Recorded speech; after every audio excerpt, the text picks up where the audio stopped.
रमता राम जपो रे प्राणी, अब तो सुन ले राम कहानी।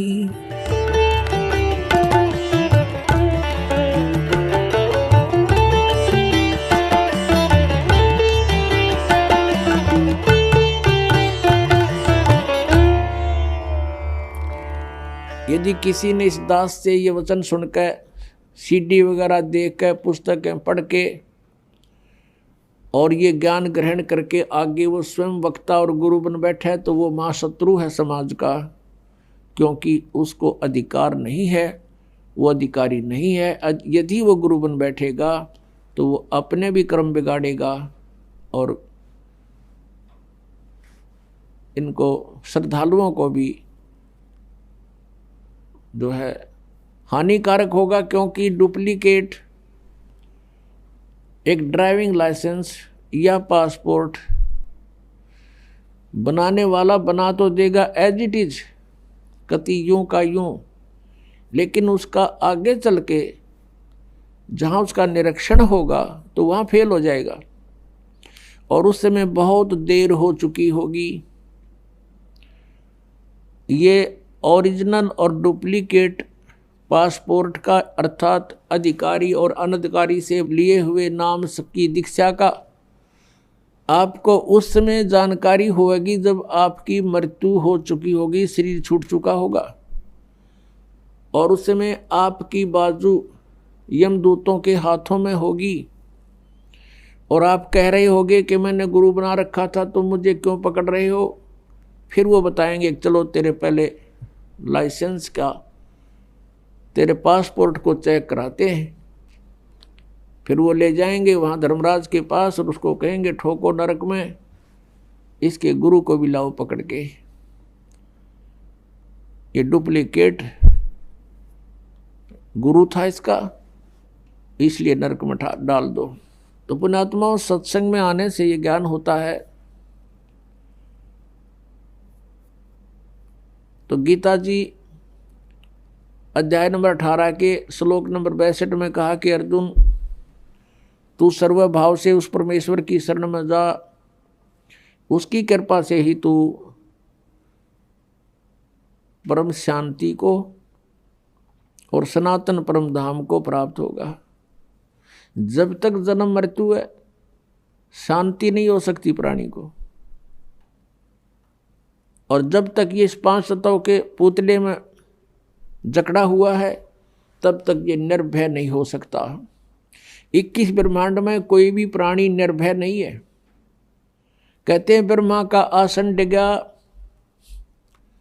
जब सुनी काल की गाज। कहते हैं जब काल ने दहाड़ मारी उस समय यहाँ के प्रधान ब्रह्मा जी का भी आसन डगमगा गया, वो भी भयभीत हो गया। आपने कथा सुनी है कि भस्मागिरी नाम का एक तपस्वी था, भगवान शिव की तपस्या ही करता था, उनको इष्ट मानकर। जब भगवान शिव प्रसन्न हुए, उनसे पूछा बोल क्या मांगता है साधक। भस्मागिरी ने कहा कि मुझे भस्म कड़ा दे दो। वचनबद्ध करके भगवान शिव से कड़ा मांगा, भगवान शिव ने वो भस्म कड़ा दे दिया। उसके पश्चात वो भस्मागिरी भगवान शिव को मारने के लिए उद्धत हो गया और कहा शिव जी होले होशियार, अब तुझे मारूंगा, पार्वती को पत्नी बनाऊंगा। तब भगवान शिव भयभीत होकर के भाग लिए।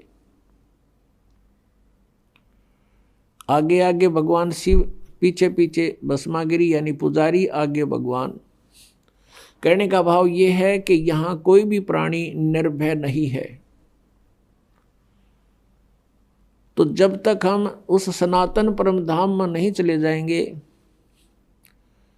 तब तक न तो हमारी ये चलो चलो मिटे और न ही हमारा भय मिटे।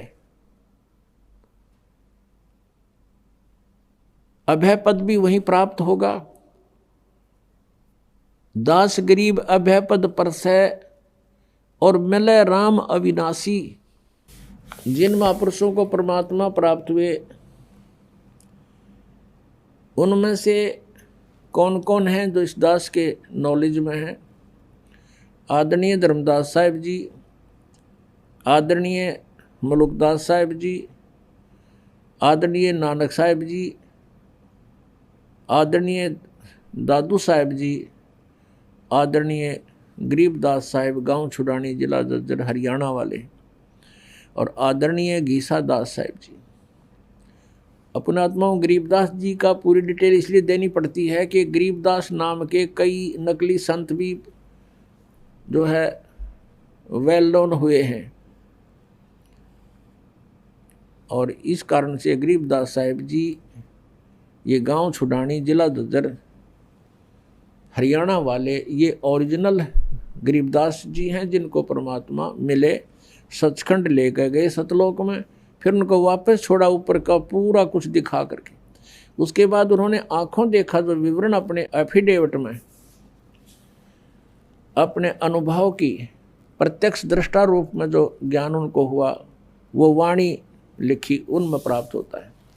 आप सुन रहे थे जगत गुरु तत्वदर्शी संत रामपाल जी महाराज जी के मंगल प्रवचन। अधिक जानकारी के लिए विजिट कीजिए हमारी वेबसाइट www.jagatgururampalji.org। संत रामपाल जी महाराज जी के शुभ आशीर्वाद से पूरे विश्व भर में 500 से भी ज्यादा नाम दीक्षा केंद्र हैं, जिन पर संत रामपाल जी महाराज जी द्वारा ऑनलाइन निशुल्क नाम दीक्षा दी जा रही है। अपने नजदीकी नाम दीक्षा केंद्र का पता करने के लिए संपर्क करें 8222880541।